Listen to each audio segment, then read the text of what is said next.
Reports has a fishbone to pick with the FDA. The government recently came out with guidelines urging people to eat more fish. For the first time, the FDA set a minimum level for pregnant women between 8 and 12 ounces a week. But Consumer Reports reviewed that data and found reason for concern over mercury in some kinds of fish. So these are two very different findings from almost the same data. Right. You know, it's interesting, Benita. This is the great fish debate, and it's just going to keep going and going. But, you know, so ultimately a few months ago, the FDA, they responded to the data that a lot of pregnant women are avoiding fish altogether out of concerns around mercury or confusion about which fish had mercury. So they released a list of safe fish to have, and they said all pregnant women should have 8 to 12 ounces a week. Now, on that list was chunk white tuna in cans, and that was considered low mercury.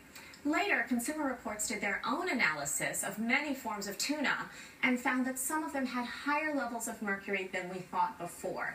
So while the FDA is saying, make sure you get enough fish, Consumer Reports came in and said, you have enough fish, but avoid tuna altogether if you're pregnant. We reached out to the FDA for comment, and they told us that the Consumer Reports analysis focuses exclusively on the mercury levels and not on nutritional values. What they said was, quote, the methodology employed by Consumer Reports overestimates the negative effects and overlooks the strong body of scientific evidence published in the last decade. So, Holly, what should we be doing? Well, you know, it's a valid point. Here's the thing. Fish is actually great for the developing baby's brain. It's high in omega-3s. It's a great lean source of protein.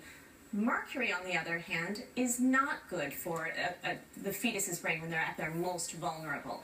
I think it's really important that we focus on low mercury fish. I think it's fine to take tuna off the list completely as long as you're not taking fish off the list completely. Really focus on salmon. Tilapia is a great one, catfish, cod. There are so many options out there that we can avoid the tuna. I keep hearing that mercury is not good, but truth be told, I don't know why mercury is not good. What does it do?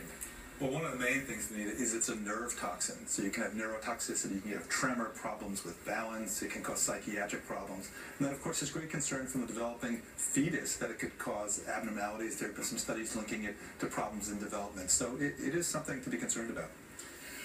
A new drug helps